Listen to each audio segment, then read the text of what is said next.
Hey y'all, it's Lindsay with Organically Designed, and today is another episode of All the Things, and our topic today is keeping it honest with our kids. I know that our kids can ask us a ton of questions, and I was just going to go through how I answer those honestly. In my household, I have a 13-year-old, almost 14-year-old, an 11-year-old, and a 3-year-old, and so questions at different ages of what they ask and keeping it honest with them based on their age. So you're going to hear some background noise. I am sitting next to my kids in their blow-up pool, so you're going to hear all of that fun squealing, splashing around.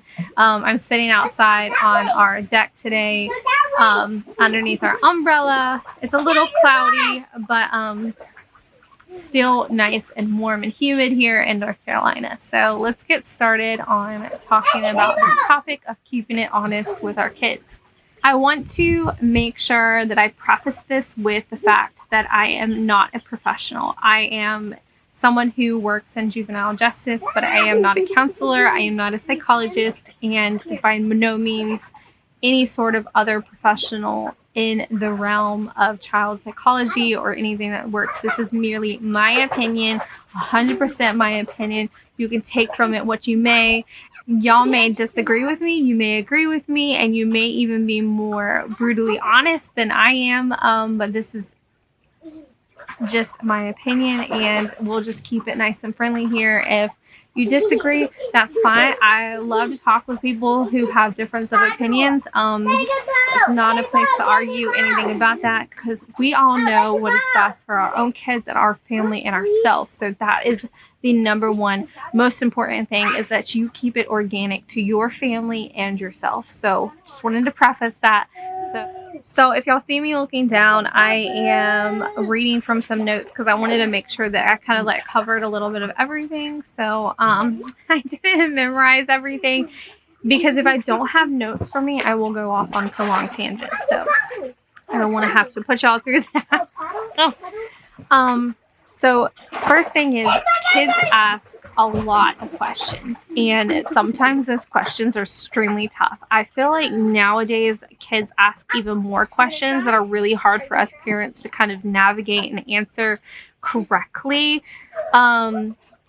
because they're exposed to so much more when it comes to social media and the things that they see on even kids shows now. I feel like are exposing to things much earlier than maybe I or y'all even grew up in. So I just feel like they're kind of, I feel like we're answering questions faster than we would have asked them at their age when we were younger. So those can be a little tricky, and so I just wanted to talk about some of my rules of thumb about how I navigate answering those tough questions, but still remaining very transparent and honest with all three of my kids. So like I said, I have a 13-year-old who's almost 14.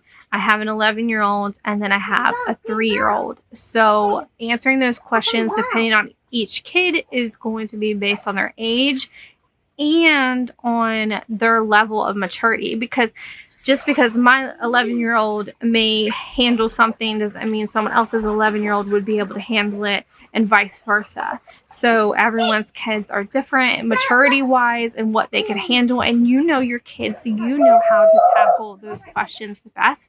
But like I said, this is just kind of how I do it in our household.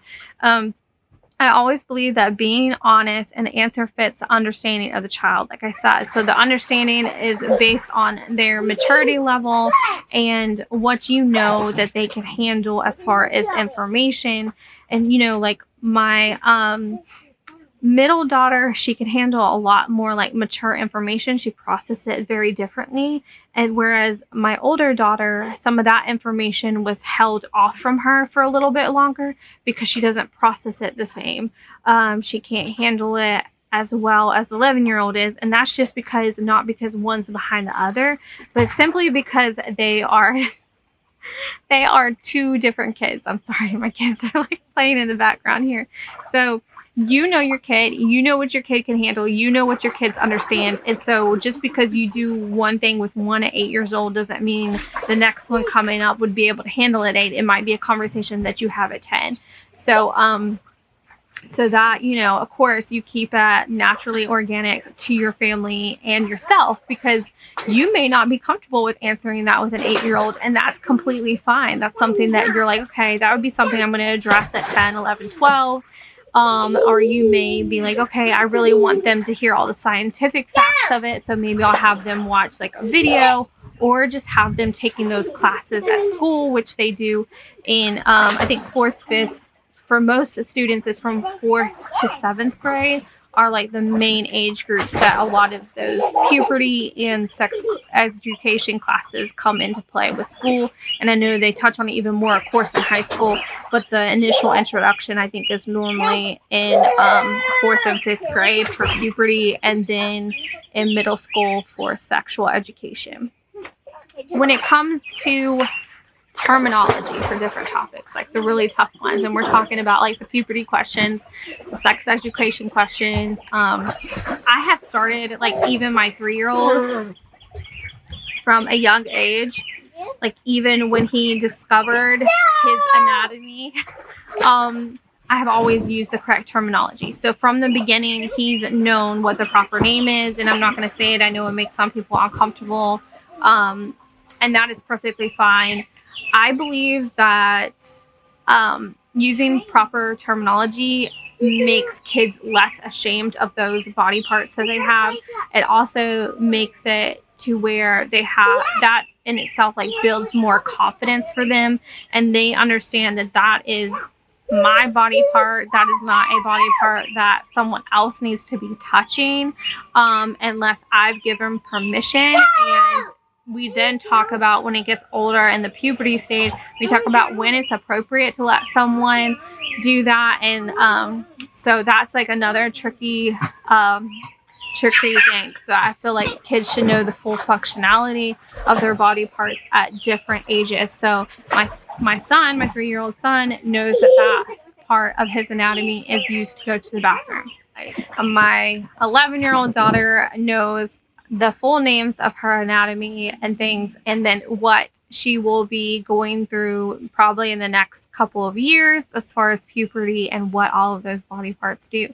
So, and then whereas my 13-year-old, she knows all of that, and she was even curious when I was pregnant with my son how babies come out, so she knows all of that and what everything does. And then she also knows things about sex education and such. So again, it's all about like what you're comfortable with for one thing, and the maturity of the child being able to handle those certain topics. And you know your kid more than anybody else, so you know when they're ready.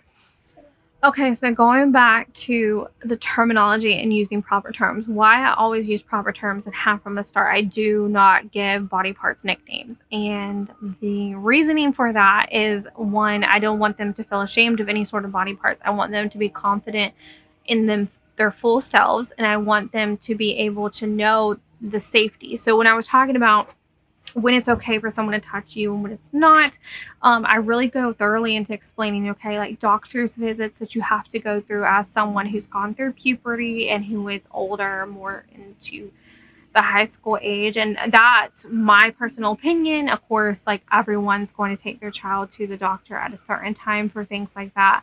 And then, like, the other thing, I think it really promotes safety. So not having a nickname for something and being shy to say those nicknames, and instead instilling confidence in those correct anatomy terminology, that if something, God forbid, were to happen to one of my kids, I feel confident that my kids would be able to express exactly where and the correct words for it, and they would not be confused about what something was, or where someone did something, and that term wouldn't exactly embarrass them in those questionings.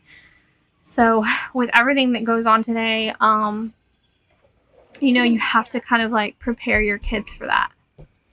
Again, I want to reiterate that this is all of my opinion. I am by no means a professional. I am just a mom of 3 kids, a teen, a tween, and a toddler. So what matters most is that you keep it organic to you and your family, and that is the key to any honest answer to a tough or tricky question to your children. So that is by far the most important thing that you can do for yourself in those talks with your kids. Okay, when it comes to a question that I honestly have no idea what the answer is, or I'm even like confused about like, okay, how do I answer this like correctly?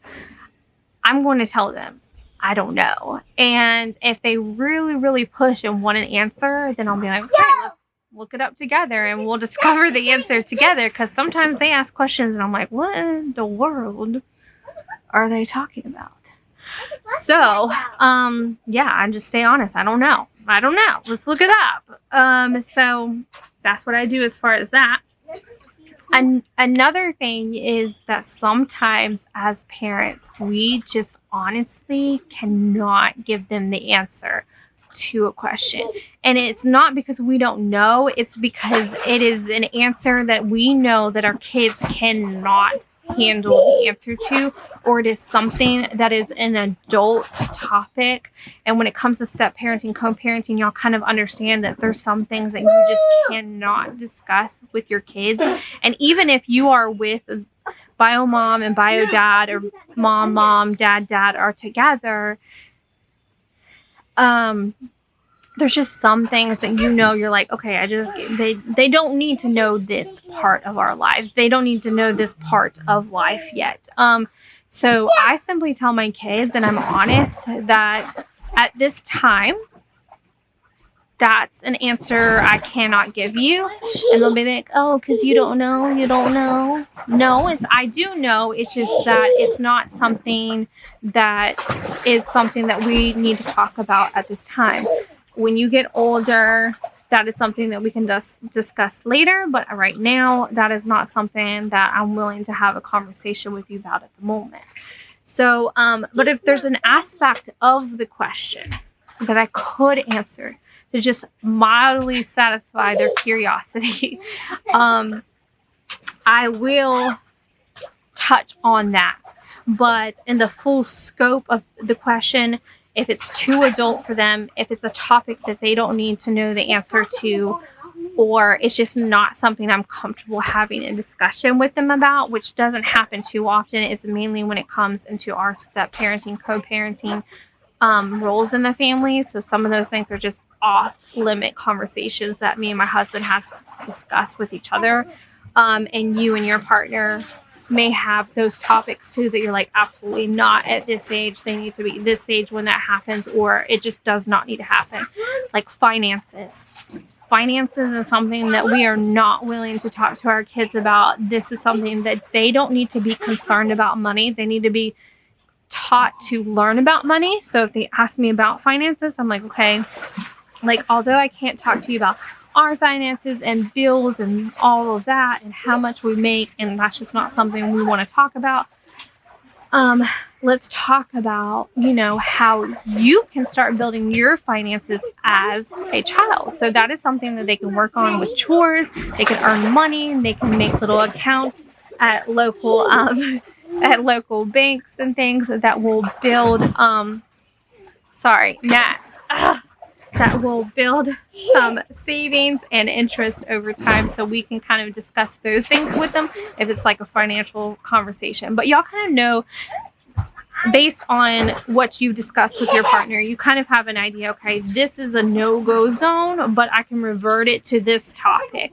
So when we talk about finances, I'll revert it to their finances and tell them, sorry guys, but you don't need to know how much mommy and daddy make. And if y'all have any like difficult questions that y'all have to face with your kids, like, please comment below, because I would love to discuss. I love to hear how other people keep it honest in their home.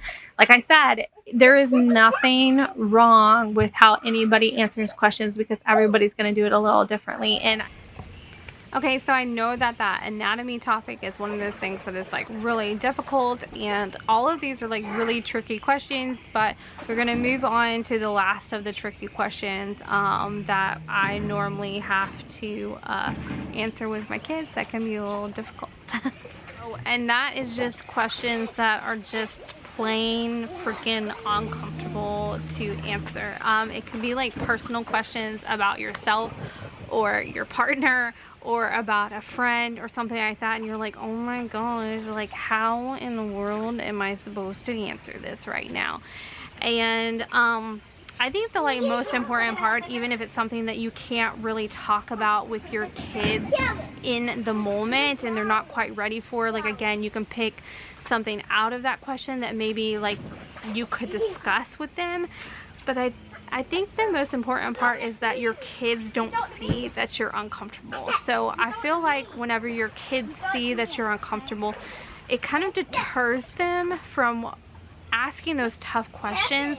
And I never want my kids to feel deterred from asking me something that in itself was probably not easy for them to ask me, and they're like, because one, it's uncomfortable for them to ask it, and two, they're like, oh my gosh, what answer is she going to give me? But so like I just, okay, like I'll just take it in, and I'm like, okay, you know, if I need to like sit back and think about it, I'm like, oh man, I can't just answer this right away right now. So letting my kids know that, hey, like I need a minute to kind of get this answer together for you. One, it's letting them know that yes, I'm going to answer it, but I'm also needing to take a little bit of time for myself to kind of, okay, let me absorb this topic, let me absorb this question. What is the best way for me to tackle it? And sometimes I'm like, oh my gosh, like I have no freaking clue, like how to address this about my friend, or how to address this about myself, or how do I address this about my husband. So that's something, sometimes I will go to my friend if it's about them and ask them, hey, like what are you comfortable with me sharing? Or I'll go to my husband and be like, okay, how do you want me to answer this? And then when it comes to myself, I still use my husband as like a sounding board, like how do I talk about this? Like what are you comfortable with me divulging into this? And then kind of like also going back to the parameters that we've already like preset for ourselves when it comes to tackling those questions. But with any tricky question, the most important thing is to do things that you're comfortable with and that your partner's comfortable with, and that you know that your kids can handle. So it's all about like what's organic and natural to you and your family, because each family is going to address things differently. Each individual, a parent, is going to be comfortable with different things and not comfortable with other things. They're going to have their boundaries, and so are your kids, and you know those by other things that you've talked to your kids about. So again, that's how I answer and tackle tricky questions. Any advice, leave it down in the comments below, and anything else that like, hey, like this is like a really tough question I had with my kid and this is how I tackled it, I would love to know, because I think that's so important to create an awesome little network with parents and us bouncing ideas off each other, because we can truly learn from each other so much when we put our differences aside and we kind of come together as people that are just trying to love, nurture, and grow awesome humans for society in the future. So y'all have an amazing day. Remember to stay organically you, and I'll see you on the next one.